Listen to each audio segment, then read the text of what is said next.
നിങ്ങളുടെ favourite shows ഇനി ഒരിക്കലും മിസ്സാവില്ല. ഇപ്പോൾ C5 കാണും നിങ്ങളുടെ ഫേവറേറ്റ് ഷോസ് തികച്ചും സൗജന്യമായി. ഇവള് ഗർഭിണിയാണെന്ന് വെച്ച് ഞാൻ ഇവളെ പൂവിട്ട് പൂജിക്കണോ? ചേച്ചി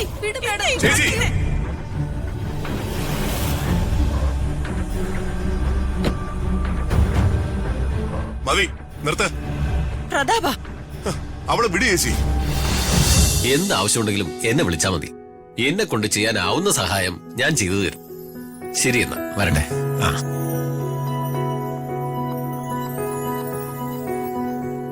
കണ്ടു രതിക മാഡം, വീട്ടിൽ ഒരുപാട് ബുദ്ധിമുട്ടുകളുണ്ട്.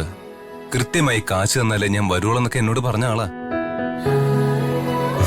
നന്മയുള്ള മനുഷ്യര് അങ്ങനെയാ രാജു.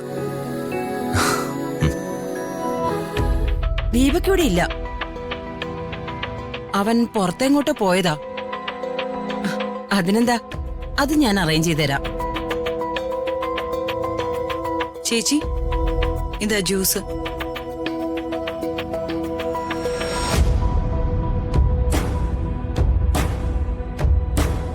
മധുരം കുറവാണല്ലോ യാമിനി. മധുരൻ ഞാൻ ആവശ്യത്തിന് ഇട്ടതാണല്ലോ ചേച്ചി. എന്റെ നാവിന്റെ രുചിയൊന്നും പോയിട്ടില്ല യാമിനി.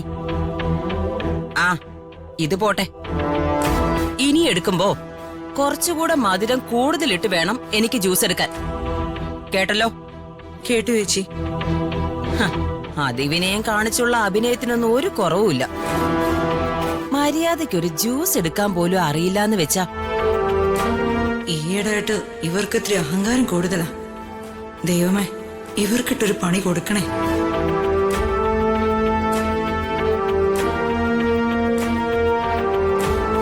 ആ പ്രതാപം വന്നല്ലോ.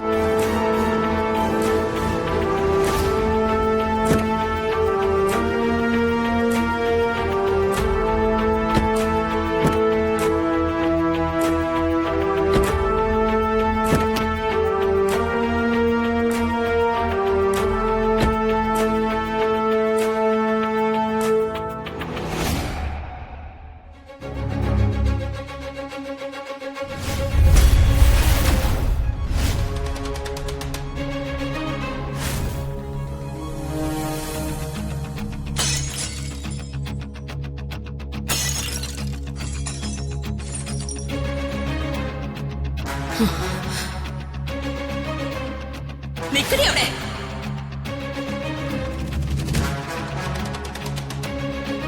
എവിടെയോ പോയി വയറ്റിലുണ്ടാക്കിയിട്ട് എന്റെ മകനെതിരെ നിന്റെ ഗർഭം ആയുധമാക്കിയവളല്ലേ നീ.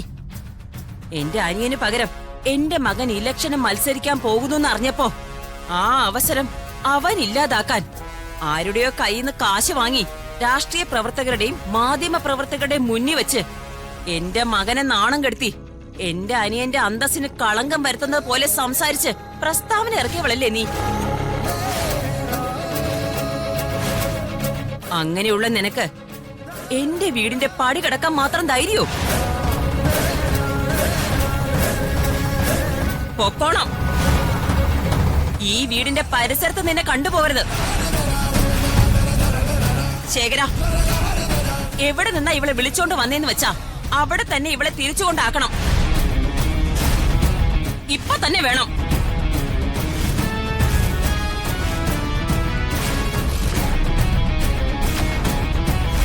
ചേച്ചി അത്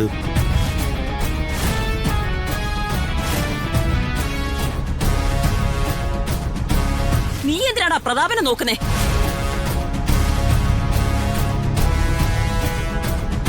നിന്നോട് പറഞ്ഞതേ അംബികയാ.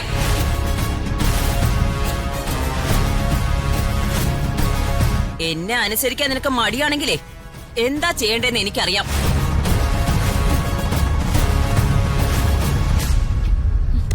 ഇങ്ങോട്ട് ചേച്ചി വിട്.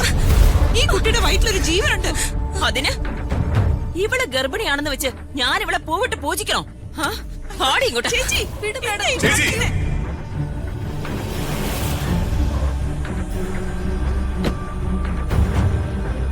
മതി നിർത്ത്.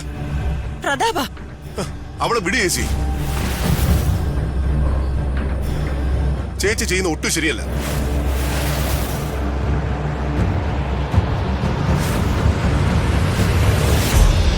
പ്രതാപ ഇവള് അവള് അവൾ എന്ത് തെറ്റാ ചെയ്തത്? അവളുടെ വയറ്റിൽ വളർന്ന കുഞ്ഞിന്റെ അച്ഛൻ ദീപകാണെന്ന് പറഞ്ഞതോ?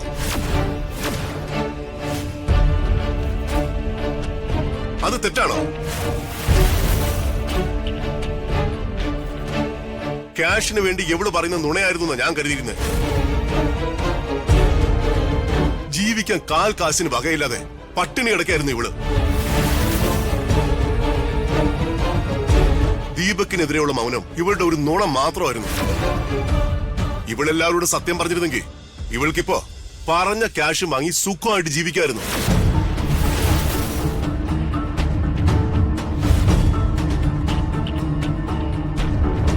അപ്പോ ഇവള് പറഞ്ഞതുപോലെ ഇവൾക്ക് ഗർഭം ഉണ്ടാക്കിയത് ദീപകാണെന്ന് നീയും വിശ്വസിക്കുന്നോ?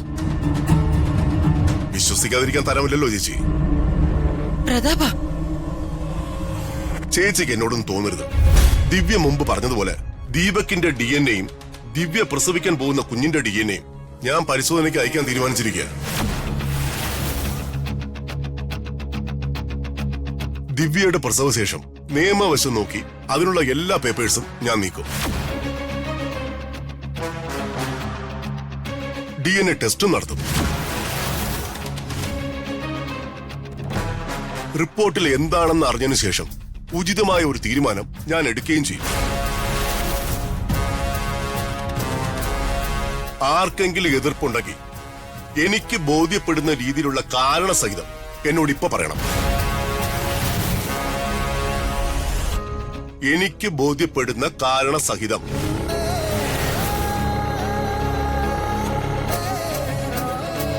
എന്റെ അറിവോടെ ഇനി മുതൽ ഞാൻ പോകാൻ അനുവാദം നൽകുന്നത് വരെ ദിവ്യ ഈ വീട്ടിൽ തന്നെ ഉണ്ടാവും.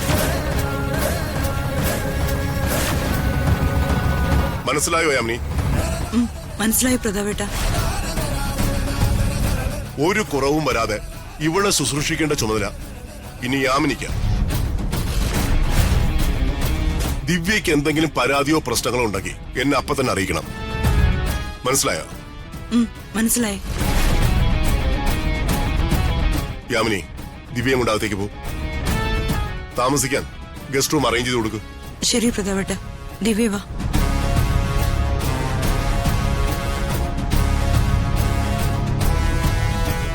ചേച്ചിക്ക് വിഷമായെന്ന് എനിക്കറിയാം. I am sorry. തെറ്റ് ചെയ്തവരാരായാലും ശിക്ഷ അനുഭവിച്ചേ മതിയാവും. എന്റെ മകനെ എനിക്ക് വിശ്വാസമുണ്ട് പ്രതാപ.